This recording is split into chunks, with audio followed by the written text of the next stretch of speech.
And hello, meron pala akong gustong i-share sa inyo na bagong sabon naman kung bakit nagbibigay na naman ako ng bagong sabon na kahit hindi pa ako nagpa-file ng review. Gusto ko lang kasing ipaalam na meron silang bagong labas na sabon. So, eto siya. Ayan. Alam niyo naman kung saan ako tumitingin ng mga bagong product at nababanggit ko naman yun sa mga unang mga review ko. So, eto siya. Ayan. Beauty White Soap. And alam nyo naman, meron tong ibang mga kasama. Search nyo lang. So, eto yung itsura niya. Diba kadalasan ng sabon nasa box? Eto nasa plastic. Sa isang lagayan, 70 grams siya. Bawat bar, 70 grams. So, ito siya. Micro-filling na nakalagay. 10 times power whitening. Ayan. Meron siyang sea buckthorn with snail extract. Pagdating sa likod, ayan, meron siyang ingredients na kababanggit ko lang, sea buckthorn, niacinamide, and snail filtrate. So, ayun yung ingredients niya. So, meron siyang vitamin C infused, help lighten acne mark, and exfoliate smooth and revitalize skin for clear and complexion. Nakalagay dyan. So, nandito rin yung, ang dami niyang ingredients. Ayun, o. Ayan, di ko pa siya nabubuksan. Gusto ko siyang sabay tayo makita to. So, nandito yung made in Philippines. At, nandito yung manufacturing. So, nandito naman yung importance reminders.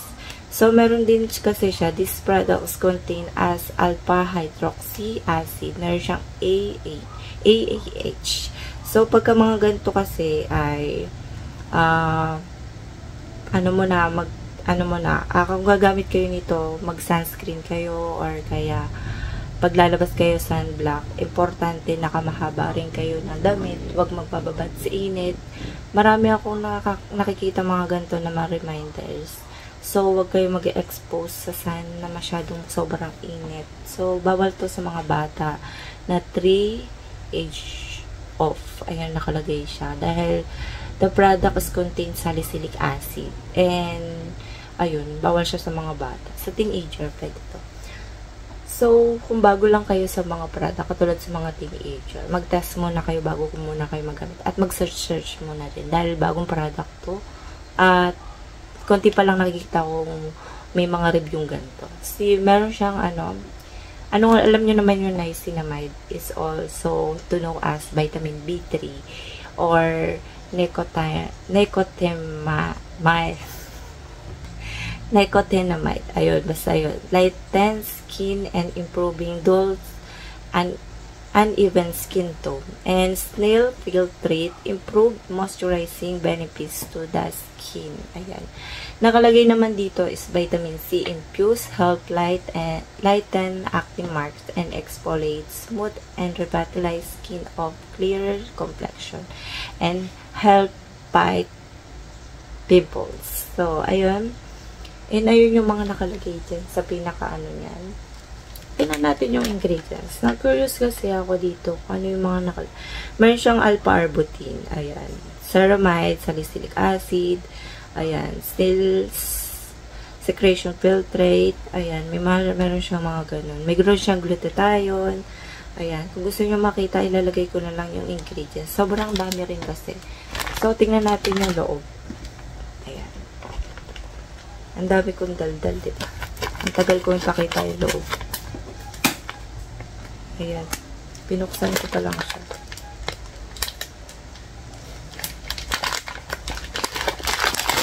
Dahil 5 to. Ang bango niya. Kakaiba yung amoy niya. So, ito siya. 3 siya. Ay, 5 siya. Ayan. Pagka maganda to, may lalabas na naman na fake. Ayun. Kung maganda. Ayan. So, meron siyang tatak. Ayan. You Glow Viv. Ayan. Medyo parang maliit siya, no? Para sa akin.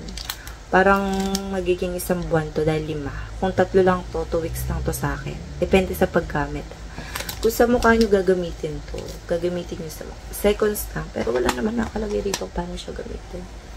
Basta alam nyo naman kung paano siya ginagamit yung sabon. Ayan, wala siya nakalagay. Basta ibabad nyo ng 2 to 3 minutes sa katawan. Tapos ang paggamit nito sa mukha ay papabulain nyo lang. Yung amoy nito, amoy natin.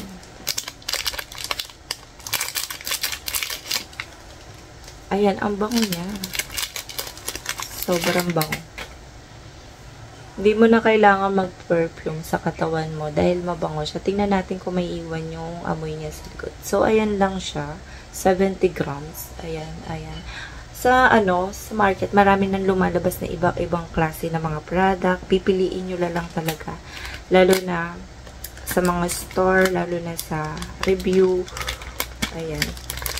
Dahil ako, gusto ko kaagad bumili ng ganito. Dahil hindi ko pa naman siya mabibigyan ng review. Gusto ko lang siyang ipaalam na meron silang bagong labas. So, ganun lang naman kasi ako. Meron pa akong hindi natatry sa product nila. Katulad ng parang shape.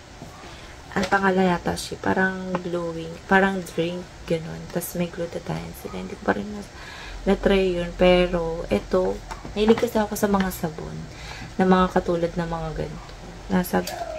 Mas okay kasi para sa akin, mas effect sa akin yung sabon-sabon, di ba? Mas marami, mas mura lang.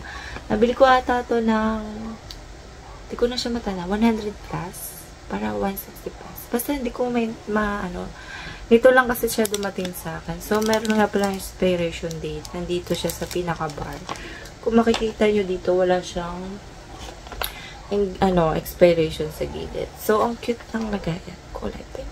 So, let's see next vlog sa pinaka-final nito. Ayan, medyo ang ingay ito. Umaga. Tignan natin kung ano yung magiging reaction nito sa, kung mahapdi ba sa face.